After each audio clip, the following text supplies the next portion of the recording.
नमस्कार दोस्तों, आप सभी का स्वागत है हमारे YouTube चैनल नवोदयन क्लासेस 2020 में। दोस्तों, आप सभी को पता है कि हमारा जो नवोदय विद्यालय प्रवेश परीक्षा कक्षा 6 के लिए जो 2022 में होने वाली है, अप्रैल 2022 में, उसकी तैयारी के अंतर्गत हमने जो मैथमेटिक्स है, गणित है, उसके 4 चैप्टर पूरे कर लिए थे। आज हमारा पांचवा चैप्टर शुरू होने वाला है। उसका नाम है लेसर लेस है, एलसीएम एंड एचसीएफ। लेसेप एंड मैसेप है, ठीक है। लेसे एंड मैसेप है यानी कि लघुत्तम समापर्वत्य और महत्तम समापर्वतक, ठीक है।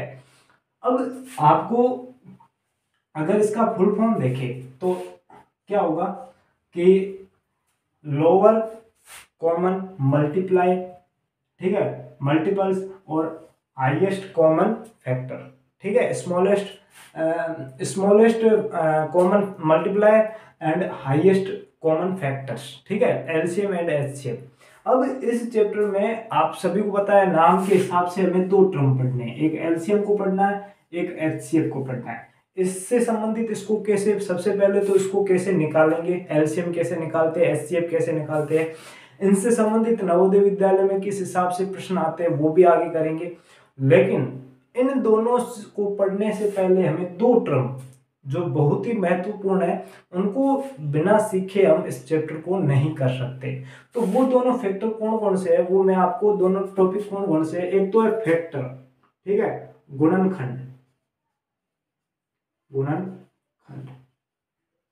कौन सा है, गुणनखंड है, ठीक है। गुणनखंड, इसको इंग्लिश में फैक्टर बोलते हैं, ठीक है, फैक्टर्स बोल सकते हैं, फैक्टर कुछ भी कह सकते हैं, ठीक है। फैक्टर पढ़ेंगे। उसके बाद, ठीक है, उसके बाद दूसरा है गुणज। इसको इंग्लिश में बोलते हैं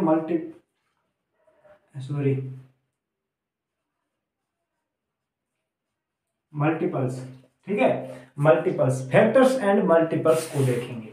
अब गुणनखंड क्या होते हैं और गुणज क्या होते हैं उसको सीखते हैं, ठीक है। सबसे पहले गुणनखंड को सीखते हैं। अब गुणनखंड क्या है, यहां पर ध्यान देखना, कोई भी संख्या है, उस संख्या में जिन जिन संख्याओं का भाग जाता है वो सारी संख्याएं उसकी गुणनखंड होगी। अब जैसे एग्जांपल मैं ले रहा हूं, यहां पर 24 ले लेता हूं, ये एक संख्या है। आपको पूछे कि इसके गुणनखंड क्या है, इसके गुणनखंड कितने होंगे, या इसके गुणनखंड कितने होंगे और कौन कौन से होंगे, तो उसको कैसे करेंगे। यहां पर देखना कि आप सभी को पता है कि कोई भी संख्या हो उसमें स्वयं का यानी कि खुद का और एक का तो भाग जाएगा ही जाएगा। तो इसके दो तो सीधे सीधे गुणनखंड हो जाते हैं। तो दो, एक तो एक हो गया 24। अब बाकी वाले जितने भी गुणनखंड होंगे वो इन दोनों के बीच में होंगे। अब हमें बीच वाली संख्याएं देखनी है जिसका 24 में पूरा पूरा भाग जाता हो, ठीक है। जैसे कि अगर हम 2 लें, आपको अगर भाजिकता के नियम पता हो तो मैंने भाजिकता के नियम, 2 की भाजिकता का नियम बताया था कि जिस संख्या का इकाई का अंक 0, 2, 4, 6, 8 है उसमें 2 का पूरा पूरा भाग जाएगा। तो यहां पर देखो 2 का अंक, 2 इकाई का अंक क्या है, 4 है, यानी कि इस संख्या में 2 का पूरा पूरा भाग जाएगा, यानी कि ये भी एक इसका गुणनखंड होगा। आगे देखो 3 की भाजिकता का नियम क्या था, 3 की भाजिकता का नियम था कि अंकों का योग करके उसमें 3 का भाग देना है। तो यहाँ पर देखो 2 और 4, 4 और 2 कितने हो जाएंगे, 6 हो जाएंगे। 6 में 3 का पूरा पूरा भाग जा रहा है, यानी कि इस संख्या में 3 का पूरा पूरा भाग जाएगा, तो 3 भी इसका फैक्टर हो जाएगा, गुणनखंड हो जाएगा। उसके बाद 4 को देखते हैं, 4 होगा या नहीं होगा। तो देखो 4 की भाजिकता का नियम क्या था, इकाई और दहाई के अंक, यानी कि पिछले अंतिम 2 अंक होते हैं, उसमें अगर 4 का पूरा पूरा भाग चला जाता है तो उस संख्या में 4 का पूरा पूरा भाग जाएगा। तो यहां पर देखो 24 में 4 का पूरा पूरा भाग जा रहा है, 6 चौके 24 होता है, यानी कि 6 बार पूरा पूरा चला जाएगा। आगे अब 5 आता है, तो 5 में आपको पता है कि इकाई का अंक 0 या 5 होना चाहिए, तभी 5 का भाग जाएगा। तो यहाँ पर देखो 5 का भाग नहीं जाएगा, क्योंकि इसका इकाई का अंक न तो 0 है और न ही 5 है। उसके बाद आगे देखेंगे तो 6 आता है। 6 की भाजिकता का नियम मैंने आपको बताया था कि जिस संख्या में 2 और 3 दोनों का भाग चला जाए उस संख्या में 6 का भी भाग जाएगा। तो यहाँ पर देखो 2 और 6 3 दोनों का जा रहा है, यानी कि इसमें 6 का भी पूरा पूरा जाएगा। अब आगे देखो 7 की भाज्यता, 7 के पहाड़े में आपको पता है 7 या 21 होता है, 24 नहीं आता यानी कि नहीं भाग जाएगा। उसके बाद देखो 8 के पहाड़े में जाएगा या नहीं जाएगा, तो 8 के पहाड़े में देख लो 8 एकम 8, 8 दूनी 16 और 8 या 24, 24 में पूरा पूरा जा रहा है, तो यहाँ पर 24 में पूरा पूरा चला जाएगा, यहाँ पर 8 का पूरा पूरा भाग चला जाएगा। उसके बाद 9 का भाग जाएगा या नहीं जाएगा, 9 की भाज्यता का नियम था कि सभी अंकों का योग करना है, उस पे 9 का भाग देना है। तो यहाँ पर देखो 4 और 2 6 ही होते हैं, 6 में 9 का भाग जाएगा नहीं, पॉइंट ऑन आएगा, तो यहाँ पर 9 का भाग नहीं जाएगा। उसके बाद 10 का नहीं जाएगा, 11 का नहीं जाएगा, सीधा 12 का भाग जाएगा। ठीक है, किसका जाएगा, 12 का। तो यहाँ पर इतनी संख्याओं का इसमें भाग जाएगा। अब आपको पता चल करना है कि कोई संख्या छूटी तो नहीं बीच में, तो आप पीछे से गुणा करते चले जाना। 1 और 24 को गुणा करेंगे तो कितना आएगा, 24 आएगा। 12 और 2 को गुणा करेंगे तो कितना आएगा, 24 आएगा। 8 और 3 को गुणा करेंगे तो कितना आएगा, 24 आएगा। और 6 और 4 को गुणा करेंगे तो 24 आएगा। यानी कि इन मतलब सभी के जोड़े बन गए ना। अब एक तो कोई एक बचा नहीं, कोई अलग से कुछ बचा नहीं, सब जोड़े बन गए। यानी कि जितने भी ये अंक है, जितने भी ये संख्याएं हैं, ये सारी की सारी 24 की गुणनखंड है। ये सारे के सारे 24 के फैक्टर है, 24 के फैक्टर है सारे के सारे। अब आपको प्रश्न में पूछा जाए कि 24 के फैक्टर्स कितने हैं, तो आप काउंट करके बता देना। 1 2 3 4 5 6 7 8 कितने हैं, 8 है। 4 और 4 8। अब आपको ये भी अगर पूछा जाए कि 24 के फैक्टर कौन कौन से है, 24 के गुणनखंड कौन कौन से है, तो 1 है, 2 है, 3 है, 4 है, 6 है, 8 है, 12 और 24। ये सारे के सारे 24 के गुणनखंड है, फैक्टर है। तो मेरे हिसाब से फैक्टर का कोई भी टॉपिक ऐसा नहीं है जो आपको समझ में नहीं आया होगा। फैक्टर का मतलब है कि किसी संख्या में जितनी भी संख्याओं का भाग जा रहा है, वो सारी संख्याएं उस संख्या की फैक्टर होगी। तो अब इसमें अगर कोई दिक्कत है तो आप पूछ सकते हैं, कमेंट कर सकते हैं, मैं आपको पूरा पूरा बता दूंगा। ठीक है, अब हम आगे चलते हैं, अगला जो टॉपिक है उसकी ओर चलते हैं। फैक्टर तो आपको समझ में आ गया होगा। ठीक है, गुणनखंड किसे कहते हैं वो तो आपको समझ में आ गया। अब गुणज को देखते हैं, मल्टीप्लाई। ठीक है, मल्टीपल्स आपको नाम से पता चल रहा होगा, यानी कि किसी संख्या के जितने भी मल्टीप्लाइज है वो सारे इसके गुणज, या जितने भी इसके गुण मतलब कि जिस संख्या का पूछा है उसके जितने भी पहाड़े के जितने भी अक्षर आएंगे, जितने भी पहाड़े की संख्याएं आएंगी, वो सारी इसकी गुणज होगी। अब गुणज का मतलब क्या होगा, वे सारी संख्याएं जिसमें 5 मतलब जिस संख्या का गुणज पूछा है वो उस संख्या का पूरा भाग जाना चाहिए। उसमें क्या था कि सारी संख्याएं थी। ठीक है, यहाँ पर भी सारी संख्याएं हैं, वो जिसमें अब देखो वहां पर 24 में भाग देना था बाकी वाली संख्याओं, लेकिन यहाँ पर 5 का भाग जाना चाहिए। अगर 5 का गुणज पूछ रहा है तो 5 का भाग जाना चाहिए, 4 का पूछ रहा है तो 4 का भाग जाना चाहिए। अब एक एग्जांपल ले लेता हूं कि आपको पूछा कि 6 के गुणज कितने हैं। 6 के गुणज ऐसे नहीं पूछेगा 6 के गुणज कितने हैं, क्योंकि बहुत सारे गणित अनंत है। ठीक है, बहुत सारे अनंत है, आप उसको काउंट नहीं कर सकते।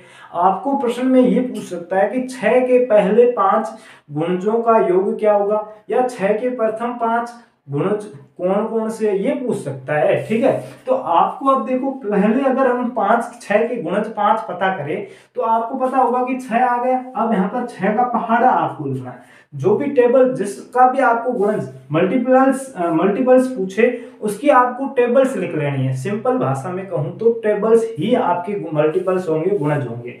तो 6 दूनी 12, 6 तिया 18, 6 चौके 24 और 6 पंजे 30। अगर एक और लिखना है तो 6 छंग 36। तो ये आपके गुणज हो जाएंगे। ठीक है, तो इसमें कोई भी दिक्कत नहीं है। ठीक है, गुणज आपको बहुत ही आसानी तरीके से निकाल सकते हो। गुणज और गुणनखंड मैंने आपको बता दिए है। तो अगर किसी भी बच्चे को गुणन खंड यानी कि फैक्टर और मल्टीपल्स यानी कि गुणज में अगर कोई भी दिक्कत है तो वो आप मुझे कमेंट करके बता सकते हो। अब इससे रिलेटेड दो टॉपिक है, कौन कौन से वो मैं बता देता हूं, ठीक है। कॉमन,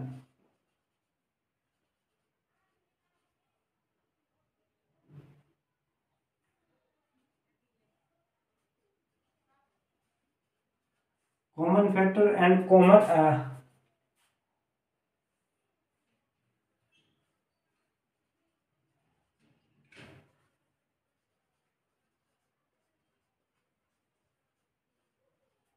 ठीक है, common factor and common multiples यानी कि क्या होगा कि जो आपके जिसको हम बोल सकते हैं कि जो इसको हिंदी में आप गुणनखंड जो सब में कॉमन हो, जिसका भी आपको कॉमन गुणनखंड पूछा है, यानी कि कॉमन गुणनखंड का मतलब क्या होता है, जैसे कि मैं आपको एग्जांपल देता हूं, ठीक है। आपको कोई भी संख्या दे दी जाएगी, यहां पर देखो 12 और 18, ये दो संख्याएं दे दी जाएगी, आपको पूछेगा कि इसमें कॉमन गुणनखंड या कॉमन फैक्टर कौन सा है, कॉमन गुणनखंड कौन सा है, ठीक है। तो आप उसको कैसे ज्ञात करोगे, वहां पर देखना। अब यहाँ पर पहले फैक्टर्स की बात कही गई है, यानी कि हमने पूछा क्या है, फैक्टर ही पूछा है, तो फैक्टर कैसे ज्ञात करेंगे, आपको अभी मैंने बताया, एक तो होगा और दूसरा होगा 12। अब इसके बीच में 2 है, 3 है और 4 है और 6 है, ठीक है, ये सारे इसके फैक्टर हो जाएंगे। अब इसमें कोई छूटा तो नहीं, इसको इसको गुणा करेंगे, इसको इसको गुणा करेंगे, इसको इसको गुणा करेंगे, यानी सारे के सारे जोड़े बन रहे हैं, यानी कि कोई और छूटा नहीं है। अब इसके निकालेंगे तो इसका क्या होगा, एक तो 1 होगा, 1 18 होगा, उसके अलावा 2 होगा, 3 होगा, 6 होगा और 9 होगा, ठीक है, 3 6 और 9। अब यहां पर देखो, ठीक है, इसको इसको गुणा करेंगे, इसको इसको गुणा करेंगे, इसको इसको गुणा करेंगे। अब आपको पूछा है कि कॉमन, दोनों का कॉमन गुणनखंड क्या होगा, तो आपको पता है कि दोनों में 6 का भाग जा रहा है, यानी कि इन दोनों में दोनों में 6 का भाग जा रहा है, 2 और 3 का भी जा रहा है, ठीक है, 2 और 3 को गुणा करेंगे तब भी 6 ही आएगा, यानी कि जो अगर कॉमन जिसमें दोनों का भाग जा रहा है तो वो कौन सी संख्या है, 6, यानी कि 6 ऐसा गुणन है, इसका ऐसा फैक्टर है जिसमें दोनों में कॉमन है, ठीक है, दोनों में क्या है, कॉमन है। तो जो कॉमन का मतलब कि दोनों में होना चाहिए, जो भी संख्या आपको दी हुई है दोनों में होना चाहिए, ठीक है। तो दोनों में आपका 6 मतलब कि 6 है वो दोनों में ही कॉमन है और दोनों में भाग दोनों का जा रहा है, यानी कि दोनों संख्याओं में 6 का पूरा पूरा भाग जा रहा है। तो इस दोनों संख्याओं का कॉमन फैक्टर क्या हो जाएगा, 6 हो जाएगा, ठीक है। तो कॉमन फैक्टर की तो बात ये हो गई। वैसे वैसे आपको कॉमन मल्टीपल्स ढूंढने हैं तो वो भी आसानी से आपको पता चल जाएंगे, जैसे कि 5 और 6।